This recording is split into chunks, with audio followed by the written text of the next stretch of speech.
क्या आपने कभी आत्मा की पुकार सुनी है?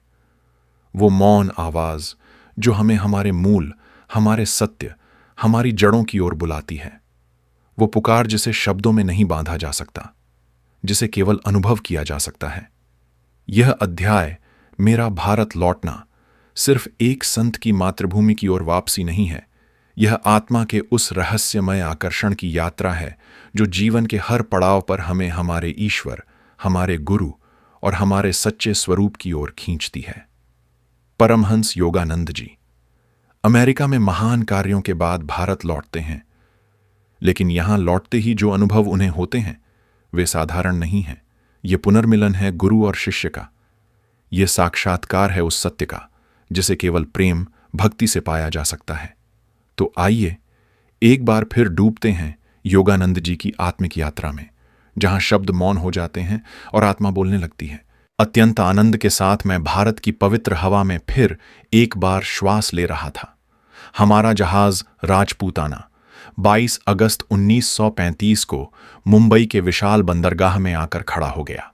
जहाज से उतरते ही पहले ही दिन आगे आने वाला वर्ष किस प्रकार मुझे अनवरत रूप से व्यस्त रखने वाला है, इसका स्वाद मुझे मिल गया। बंदरगाह पर मित्रगण फूलमाला लिए स्वागत के लिए खड़े थे। शीघ्र ही ताजमहल होटल के मेरे कक्ष में प्रेस संवाददाताओं और फोटोग्राफरों का तांता लग गया। मुंबई शहर मेरे लिए नया था। मुझे यह शहर आधुनिक, उत्साहपूर्ण वातावरण से भरपूर लगा।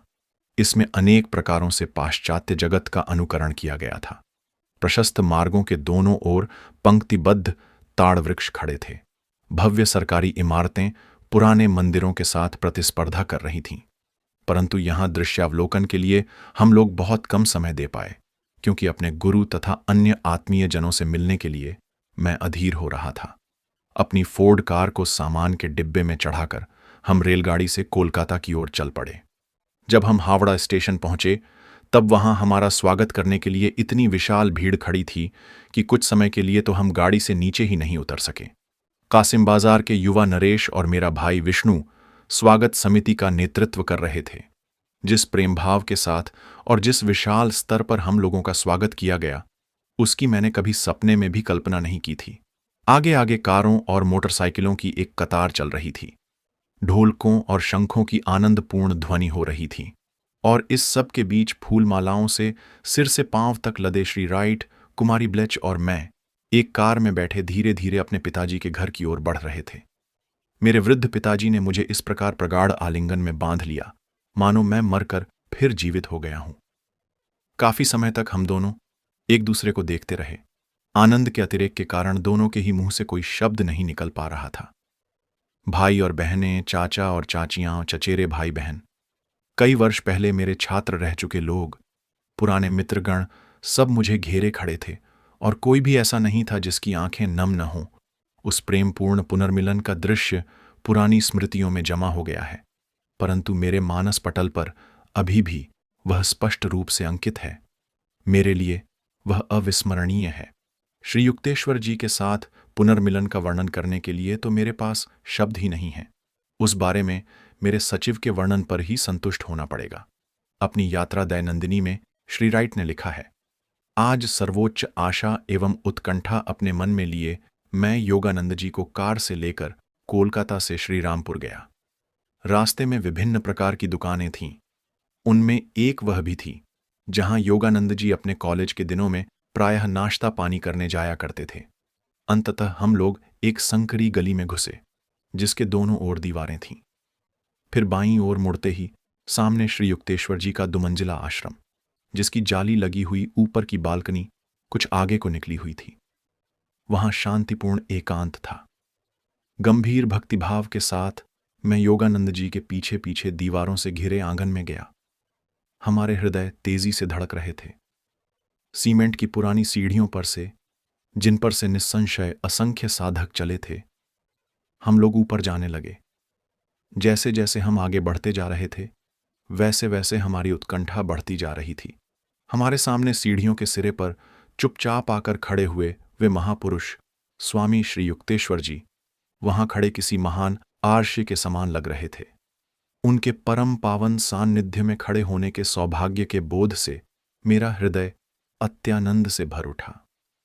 मेरी आतुर आंखों की दृष्टि अश्रुओं से धुंधली हो गई जब मैंने देखा कि योगानंद जी ने अपनी आत्मा की कृतज्ञता व्यक्त करते हुए अपने गुरु के सामने जमीन पर घुटने टेक कर सर झुकाते हुए पहले अपने हाथों से उनके चरणों का स्पर्श किया और फिर उन्हीं हाथों से अपने मस्तक का स्पर्श करते हुए गुरु की चरण रज अपने मस्तक पर धारण कर ली। इसके बाद योगानंद जी के उठ खड़े होते ही श्री युक्तेश्वर जी ने उन्हें अपनी छाती से लगा लिया। शुरू में किसी के मुंह से कोई शब्द नहीं निकले, किंतु हृदयों के तीव्र भाव अंतर की मौन वाणी में प्रकट हो रहे थे। पुनर्मिलन के आनंद से उन दोनों की आंखें कैसी चमक रही थीं। उस शांत बरामदे में एक अत्यंत कोमल भाव उमड़ रहा था और मानो उस क्षण की गरिमा को बढ़ाने के लिए ही सूर्य भी अचानक बादलों से बाहर आ गया। परम गुरु के सामने घुटने टेक कर उनके चरणों में प्रणाम करते हुए मैंने भी अपने हृदय की भक्ति एवं कृतज्ञता अर्पित की। लंबी तपस्या के कारण कठोर हुए उनके चरणों का स्पर्श कर मैंने उनका आशीर्वाद लिया। फिर खड़ा होकर उनके सुंदर नेत्रों में मैंने झांका। उनकी आंखों में आत्मचिंतन की गहराई और आनंद की चमक थी। हम सभी ने उनके बैठक खाने में प्रवेश किया, जो एक ओर से पूरी तरह उस बालकनी की ओर खुली थी जिसे सर्वप्रथम हमने सड़क से देखा था। श्री युक्तेश्वर जी सीमेंट के फर्श पर बिछे एक गद्दे पर एक पुराने दीवान का सहारा लेकर बैठ गए। योगानंद जी और मैं उनके चरणों के पास ही चटाइयों पर बैठ गए, जहां आराम से सहारा लेकर बैठने के लिए भगवे रंग के तकिए रखे थे। दो स्वामियों के बीच बंगाली में चल रहे वार्तालाप का सार समझने की मैं निष्फल चेष्टा कर रहा था, क्योंकि मुझे जल्दी ही समझ में आ गया कि जब वे एक साथ होते हैं तो कभी अंग्रेजी में बात नहीं करते, जबकि स्वामी जी महाराज लोग श्री युक्तेश्वर जी को इसी नाम से पुकारते हैं, अच्छी तरह अंग्रेजी बोल सकते हैं और प्रायः बोलते भी हैं। परंतु उस दिव्य महापुरुष की मन को उल्लसित कर देने वाली मुस्कुराहट और तेजस्वी आंखों से ही उनकी संत प्रकृति को मैंने आसानी से पहचान लिया। चाहे वे हंस हंस कर बातें कर रहे हों या गंभीर वार्तालाप कर रहे हों, उनके वाक्यों में वह अधिकार की दृढ़ता तुरंत दृष्टिगोचर हो रही थी, जो ज्ञानी संतों का लक्षण है, जो जानते हैं कि वे जानते हैं क्योंकि वे ईश्वर को जानते हैं। श्री युक्तेश्वर जी का गहन ज्ञान, उनकी ध्येय निष्ठा और उनका दृढ़ निश्चय हर प्रकार से व्यक्त हो रहा था। उन्होंने अत्यंत सादा लिबास पहन रखा था, केवल धोती और कुर्ता, जो कभी गेरुए रंग में रंगे गए थे परंतु अब फीके भगवे लग रहे थे। बीच बीच में मैं अत्यंत श्रद्धा और भक्तिभाव के साथ उन्हें निहारता रहता था और मैंने देखा कि उनका शरीर काफी बड़े आकार का और सुगठित है, जो संन्यस्त जीवन की तपश्चर्या और त्याग से कठोर बन गया है। उनकी देह भंगिमा भव्य है। चलते समय उनका शरीर सीधा रहता है और उनकी चाल में शालीनता है। उनकी दिलखुश ठाकेदार हंसी सीधे छाती की गहराइयों से आती है, जिसके कारण उनका पूरा शरीर हिलता और थरथराता है। उनके गंभीर चेहरे पर कुछ ऐसा तेज है कि उन्हें देखते ही उनके दैवी सामर्थ्य की स्पष्ट कल्पना हो जाती है। बीचों बीच विभक्त किए हुए केश माथे के आसपास सफ़ेद हैं और अन्य स्थानों पर कहीं रजतीय सुनहरे हैं तो कहीं रजतीय काले, और यह केश संभार कंधों पर आकर घुंघराली लटों का रूप ले लेते हैं। उनकी दाढ़ी मूंछें पतली सी हैं और इनसे उनके मुखमंडल की शोभा और भी बढ़ती प्रतीत होती है। उनका ललाट पीछे की ओर चढ़ता गया है, जैसे आसमान की ओर चढ़ रहा हो। उनकी आंखें काली हैं और उनमें आकाशी नीली आभा है। नाक काफ़ी बड़ी और कुछ मोटी सी है, जिसे वे जब खाली बैठे हों तो बच्चों की भांति अपनी उंगलियों से हिलाते डुलाते रहते हैं। जब वे शांत बैठे हों तब उनका मुख दृढ़ और कठोर लगता है, परंतु उसमें कोमलता की सूक्ष्म झलक भी दिखाई देती है। कमरे में चारों ओर दृष्टि दौड़ाकर मैं समझ गया कि भौतिक सुख सुविधाओं के प्रति उनकी अनासक्ति ही उसकी जर्जर सी अवस्था का कारण है। लंबे कमरे की सफ़ेद दीवारों पर हवा पानी के प्रभाव से धब्बे पड़े हैं और कहीं कहीं नीचे के पलस्तर की फीके नीले रंग की धारियां दिखाई दे रही हैं। कमरे में एक तरफ भक्तिभाव से अर्पित सादी सी पुष्पमाला से सजी हुई लाहिड़ी महाशय की फोटो टंगी हुई है। योगानंद जी की भी एक पुरानी फोटो टंगी हुई है। यह फोटो उस समय की है जब योगानंद जी पहली बार बॉस्टन पहुंचे थे। फोटो में योगानंद जी धर्म सम्मेलन में भाग लेने वाले अन्य प्रतिनिधियों के साथ खड़े हैं। वहां प्राचीनता और आधुनिकता का एक अद्भुत संगम दिखाई पड़ता है। शीशे का एक विशाल फनूस लटक रहा है, पर बहुत दिनों से उसका प्रयोग न होने के कारण मकड़ी के जालों से ढंक सा गया है, और दीवार पर वर्तमान वर्ष का कैलेंडर टंगा हुआ है। संपूर्ण कमरे में शांति और सुख की महक है। बालकनी से बाहर ताड़ के ऊंचे ऊंचे वृक्ष मौन प्रहरी की भांति खड़े दिखाई देते हैं। श्री युक्तेश्वर जी के ताली बजाने भर की देर है। ताली बजाना खत्म होने से पहले ही उनके पास कोई न कोई बाल शिष्य उनकी आज्ञा शिरोधार्य करने के लिए पहुंच जाता है। बाल शिष्यों में एक है प्रफुल्ल। इस दुबले पतले बालक के लंबे लंबे काले बाल हैं, चमकदार काली आंखें हैं और अत्यंत मधुर मुस्कान उसके होठों पर खेलती रहती है। जब वह मुस्कुराता है तो उसके मुख के कोने ऊपर की ओर उठ जाते हैं और आंखें चमकने लगती हैं, जैसे सांध्य प्रकाश के समय आसमान में तारे और दूज का चांद अचानक साथ साथ निकल आए हों।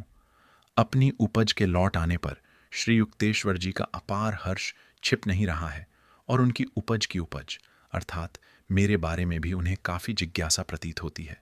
परंतु उस महापुरुष के स्वभाव में ज्ञान की प्रधानता उन्हें अपनी भावनाओं को व्यक्त करने से रोकती है। गुरु दर्शन के लिए जाने पर गुरु चरणों में कोई भेंट अर्पण करने की प्रथा के अनुसार योगानंद जी ने भी अपने गुरु को कुछ उपहार अर्पण किए। बाद में हम लोगों ने चावल और सब्जियों का सादा परंतु अच्छी तरह पकाया गया भोजन किया। मुझे अनेक भारतीय रीतियों का पालन करते देख, उदाहरणार्थ हाथ से भोजन करना, श्री युक्तेश्वर जी प्रसन्न हुए। कई घंटों तक बंगाली भाषा में वार्तालाप और प्रेमपूर्ण मुस्कुराहटों एवं आनंदपूर्ण दृष्टिपातों के आदान प्रदान के बाद हमने श्री युक्तेश्वर जी के चरणों में प्रणाम कर उनसे विदा ली और उस पुण्य दर्शन की चिरस्थायी स्मृति अपने हृदय में धारण किए कोलकाता लौटने के लिए निकल पड़े। वर्णन तो मैं मुख्यतः परम गुरु के बाह्य स्वरूप का ही कर रहा हूं, परंतु उनके आध्यात्मिक ऐश्वर्य का मुझे सदैव भान रहा। मैंने उनके अपूर्व सामर्थ्य को अनुभव किया और उस अनुभव को मैं एक दिव्य आशीर्वाद के रूप में सदा के लिए संजो कर रखूंगा। अमेरिका, यूरोप और फिलिस्तीन से मैं श्री युक्तेश्वर जी के लिए अनेक उपहार लाया था। उन्होंने वे उपहार मुस्कुराते हुए स्वीकार कर लिए, पर कहा कुछ नहीं। जर्मनी में मैंने स्वयं अपने उपयोग के लिए एक छाता युक्त छड़ी खरीदी थी। भारत आने के बाद मैंने वह छड़ी गुरुदेव को अर्पित करने का निर्णय किया। यह उपहार मुझे सचमुच बहुत पसंद आया। ये कहते हुए मेरे गुरुदेव ने अत्यंत प्रेम भरी दृष्टि मुझ पर डाली। आमतौर पर अपनी भावनाओं को वे इस तरह शब्दों में व्यक्त नहीं करते थे। सब उपहारों में से यह छड़ी ही ऐसी थी जिसे वे उनसे मिलने के लिए आने वाले लोगों को दिखाते थे। गुरुदेव, आपकी आज्ञा हो तो मैं बैठक खाने के लिए नया कालीन लाना चाहता हूं। मैंने देखा था कि श्री युक्तेश्वर जी का व्याघ्रचर्म पुराने फटे हुए कालीन पर बिछा हुआ है। यदि तुम्हारी इच्छा है तो ले आओ। मेरे गुरुदेव के स्वर में कोई उत्साह नहीं था। पर देखो, मेरा व्याघ्रचर्म कितना अच्छा और स्वच्छ है। अपने इस छोटे से राज्य का मैं राजा हूं। इसके बाहर विशाल जगत है जिसमें लोग केवल बाह्य वस्तुओं में ही रुचि रखते हैं। उनके मुख से इन शब्दों को सुनते ही मुझे लगा जैसे समय मुझे पीछे ले गया है। फिर एक बार मैं युवा शिष्य बन गया हूं, जो प्रतिदिन उनके अनुशासन की अग्नि में शुद्ध होता जा रहा था। श्री रामपुर और कोलकाता से अवकाश मिलते ही मैं श्री राइट के साथ रांची के लिए रवाना हो गया। कितना भव्य स्वागत हुआ वहां, एकदम हृदयस्पर्शी। मेरी 15 वर्षों की अनुपस्थिति में विद्यालय की ध्वजा को फहराती रखने वाले निस्वार्थी शिक्षकों को गले लगाते समय मेरी आंखें छलछला उठीं। आश्रमवासी छात्रों के और प्रतिदिन अपने घर से आने वाले छात्रों के दमकते चेहरे और प्रफुल्ल मुस्कुराहटें उन्हें मिलने वाली शिक्षा और योग प्रशिक्षण की उपयुक्तता के पर्याप्त प्रमाण थे। परंतु अफसोस, यह सब होते हुए भी रांची विद्यालय को भीषण अर्थ संकट का सामना करना पड़ रहा था। कासिम बाजार के पुराने महाराजा सर मणींद्र चंद्र नंदी, जिनका राजमहल विद्यालय भवन बन गया था और जिन्होंने कई बार विपुल दान भी दिया था, अब स्वर्ग सिधार चुके थे। पर्याप्त जन सहयोग न मिलने के कारण विद्यालय के अनेक लोकोपकारी अंग दारुण संकट में थे। इतने वर्ष अमेरिका में मैंने उसके व्यावहारिक ज्ञान और बाधाओं का डटकर सामना करने के गुणों में से कुछ न कुछ आत्मसात किए बिना ही नहीं बिता दिए थे। 1 सप्ताह तक मैं नाना जटिल समस्याओं से जूझते हुए रांची में रहा। उसके बाद कोलकाता के प्रमुख नेताओं और शिक्षाविदों से मेरी भेंट का क्रम शुरू हो गया। कासिम बाजार के नए युवा महाराजा से भी मैंने लंबी बातचीत की, पिताजी से आर्थिक सहायता के लिए अनुरोध किया, और इस सब का परिणाम यह हुआ कि रांची विद्यालय की लड़खड़ाती नींव स्थिर होने लगी। ठीक समय पर मेरे अनेक अमेरिकी शिष्यों से भी काफी दान प्राप्त हो गया। भारत लौटने के बाद कुछ ही महीनों में रांची के विद्यालय की कानूनी तौर पर रजिस्ट्री कर पाने की खुशी भी मुझे मिल गई। इस प्रकार चिरस्थायी निधियुक्त योग शिक्षा केंद्र का मेरा जीवन स्वप्न साकार हो गया। मेरे इसी स्वप्न ने 1917 में केवल 7 विद्यार्थियों के साथ इस विद्यालय की शुरुआत करने में मुझे प्रेरित किया था। योगदा सत्संग ब्रह्मचर्य विद्यालय के नाम से चल रहे इस विद्यालय में माध्यमिक एवं उच्च विद्यालय के कक्षा वर्ग खुले प्रांगण में चलते हैं। आवासीय और दिवाकालिक दोनों ही प्रकार के छात्रों को कोई न कोई व्यावसायिक प्रशिक्षण दिया जाता है। स्वायत्त समितियों के माध्यम से अपने अनेक कार्यकलापों का छात्र स्वयं ही परिचालन करते हैं। अपने शिक्षक जीवन के आरंभ में ही यह बात मेरे ध्यान में आ गई थी कि बच्चों को जहां शिक्षकों को मात देने में नटखट आनंद मिलता था, वहीं अपने साथी छात्रों द्वारा बनाए गए नियमों का वे खुशी खुशी पालन करते थे। मैं स्वयं भी कभी आदर्श छात्र नहीं रहा था, अतः बच्चों की सब शरारतों और समस्याओं के प्रति मेरे हृदय में सदा पूर्ण सहानुभूति रहती थी। बच्चों को खेल क्रीड़ा में प्रोत्साहन दिया जाता है। हॉकी और फुटबॉल के खेलों से मैदान गूंजते हैं। प्रतियोगिताओं में रांची विद्यालय के विद्यार्थी प्रायः कप जीतते हैं। छात्रों को अपनी इच्छा शक्ति के बल से मांसपेशियों में शक्ति संचार करने की योगदा प्रणाली सिखाई जाती है, जिसमें मानसिक बल से शरीर के किसी भी हिस्से में प्राण शक्ति का संचार किया जाता है। उन्हें योगासन तथा तलवार और लाठी चलाना भी सिखाया जाता है।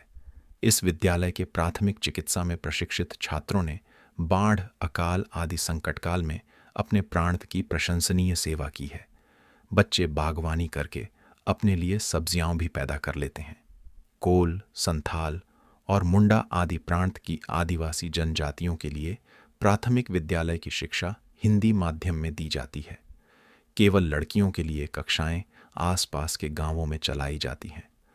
रांची के विद्यालय की अपूर्व विशिष्टता यह है कि यहाँ क्रिया योग की दीक्षा दी जाती है।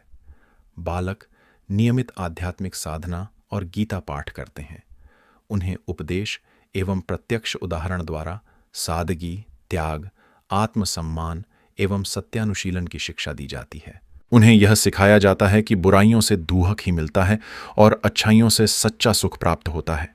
बुराइयों की तुलना विष मिश्रित शहद के साथ की जा सकती है, जो खाने का लालच तो मन में पैदा करती है, पर मृत्यु से लदी हुई होती है।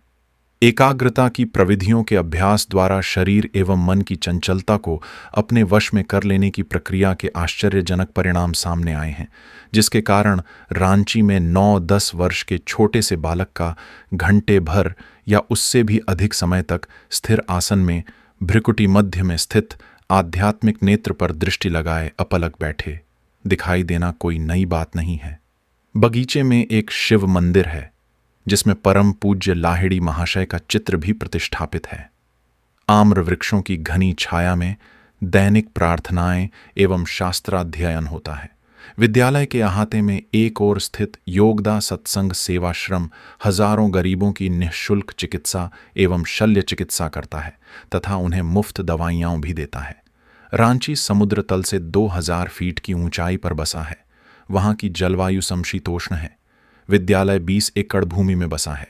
यह भूमि स्नान योग्य एक बड़े तालाब के साथ है, जिस पर बना हुआ बगीचा भारत के सर्वोत्कृष्ट निजी बगीचों में से एक है। यहाँ 500 फल वृक्ष हैं: आम, खजूर, अमरुद, लीची, कटहल। रांची के पुस्तकालय में असंख्य पत्रिकाएं और अंग्रेजी तथा बंगाली भाषा की हजारों पुस्तकें हैं, जो पूर्व तथा पश्चिम के लोगों से उपहार स्वरूप मिली हैं। विश्व के सभी शास्त्रों के ग्रंथों का संग्रह भी यहाँ है। एक सुवर्गीकृत संग्रहालय में पुरातत्व, भूविज्ञान तथा मानव विज्ञान संबंधी अनेक वस्तु एवं तरह तरह के रत्नों का प्रदर्शन कर रखा गया है। इनमें से अधिकतर वस्तुएं ईश्वर की विशाल धरती के विभिन्न देश प्रदेशों में मेरे भ्रमण के स्मृति चिन्ह हैं। रांची के विद्यालय के समान ही योग प्रशिक्षण की व्यवस्था के साथ साथ आवासीय व्यवस्था से युक्त शाखा हाई स्कूल खोले गए हैं और ये सभी विद्यालय उत्तरोत्तर प्रगति पथ पर हैं। ये शाखाएं हैं पश्चिम बंगाल के पुरुलिया जिले में लखनपुर स्थित योगदा सत्संग विद्यापीठ विद्यालय तथा मिदनापुर जिले में इस्मालीचक स्थित योगदा स्कूल एवं आश्रम।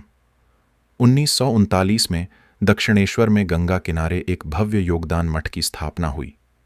कोलकाता से कुछ ही मील की दूरी पर उत्तर में स्थित यह आश्रम शहरवासियों के लिए एक रमणीय शांति स्थल है।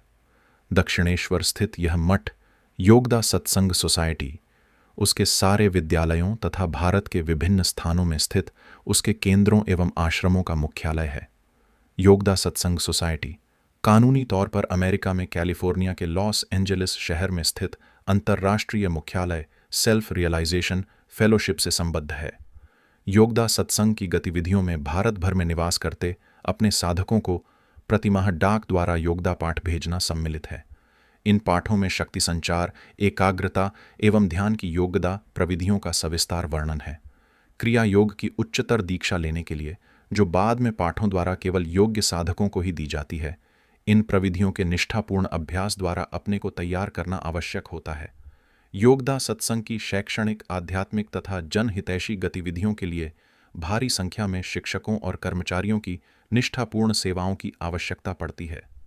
यहाँ मैं उन शिक्षकों एवं कर्मचारियों के नाम नहीं दे रहा हूँ क्योंकि उनकी सूची बहुत बड़ी बन जाएगी, परंतु उनमें से प्रत्येक व्यक्ति का मेरे हृदय में एक निश्चित उज्ज्वल स्थान है।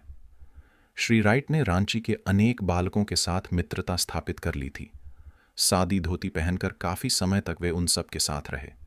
मुंबई, रांची, कोलकाता, श्रीरामपुर, जहां जहां भी वे मेरे साथ गए, सविस्तार सुंदर वर्णन लिखने की नैसर्गिक योग्यता से युक्त मेरे इस सचिव ने अपनी यात्रा दैनंदिनी में उन सब स्थानों का सर्वांग सुंदर वर्णन लिखा है। एक दिन शाम को मैंने उनसे पूछा, डिक, भारत के बारे में तुम्हारा क्या विचार है?